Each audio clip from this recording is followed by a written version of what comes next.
کیا آپ نے کبھی سوچا ہے کہ ہمارے ملک کے عوام ہمیشہ اتنے مسائل میں کیوں گرے رہتے ہیں اور حکمران ہر دور خوشحال کیوں نظر آتے ہیں؟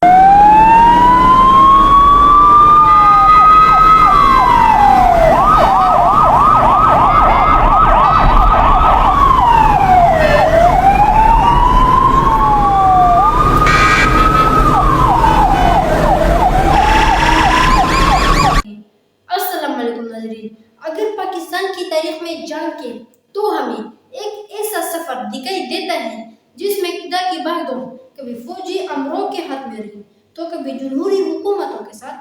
ہر دور کے حکمران نے ملک کا نظام چلانے کے لیے اپنے طریقے اپنائے جن کا اثر عوام اور ریاست دونوں پر مرتب ہے۔ ابتدائی حکمرانوں کا طرز حکومت قائد اعظم محمد علی جناح نے پاکستان کے لیے ایک جمہوری سیکولر اور فلاحی ریاست کا خواب دیکھا تھا، مگر ان کی وفات کے بعد قیادت کا بحران پیدا ہوا۔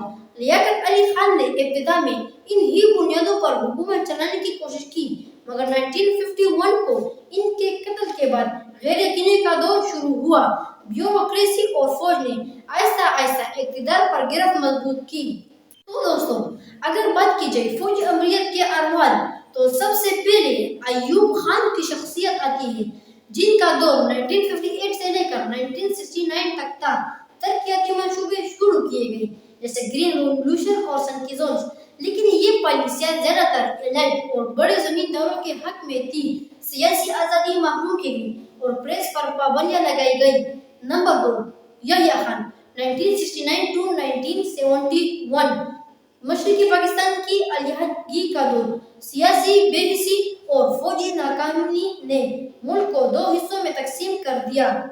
Number 3، Zia ul Haq 1977 to 1988، Islamisation کی پالیسی، مگر اس کے پیچھے ذاتی اور فوجی مفادات تھے۔ جمہوریت کو کچلا گیا اور مذہبی انتہا پسندی کو فروغ ملا۔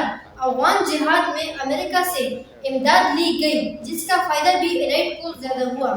مشرف 1999 to 2008، روشن خیال، اعتدال کا نعرہ، معاشی ترقی کے دعوے، لیکن یہ ترقی محدود طبقے تک رہی اور جمہوری ادارے کمزور رہے۔ We will fight. We'll go back and fight. I faced assassination attempts. I faced imprisonment. I've always been a man of crisis. I will not be a party to the ignominious surrender of part of my country. You can take your security council. There you are. I'm going.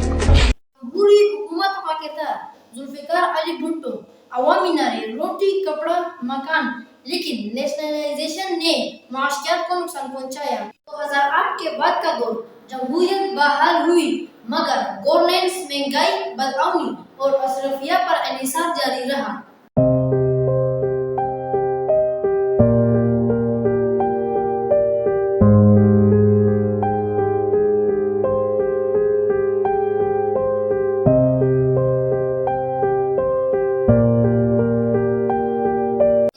تاریخ میں اکثر پالیسیاں تو ایلائٹ class کے مفادات میں رہی، چاہے وہ امریت ہو یا جمہوری۔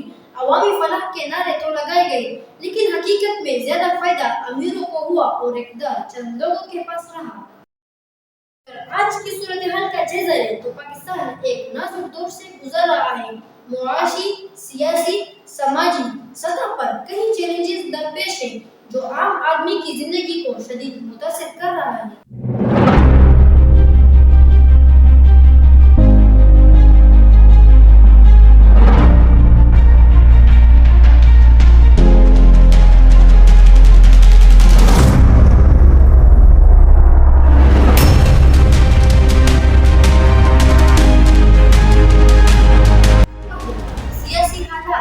جمہوریت کی کمزوری، سیاسی جماعتوں کے درمیان محاذ آرائی جاری ہے۔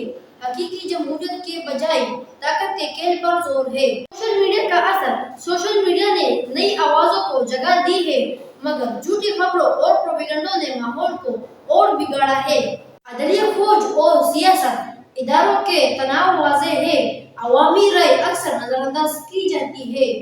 نمبر 3، سماجی حالات، تعلیم و صحت۔ سرکاری اسکولز اور اسپتال بدترین حالات میں ہیں اور پرائیویٹ ادارے مہنگے اور عوام کی پہنچ سے باہر۔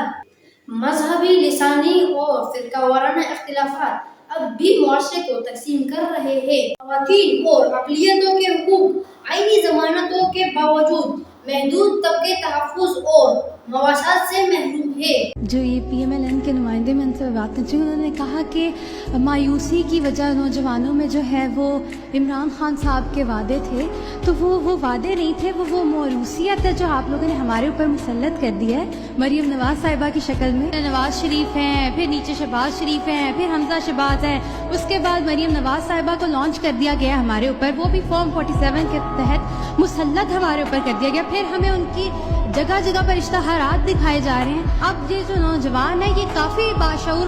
نمبر 4، امید کی کرن۔ نوجوانوں میں شعور بڑھ رہا ہے، وہ سوشل میڈیا ولاگز اور احتجاجی تحریکوں سے اپنی آواز کو بلند کر رہے ہیں۔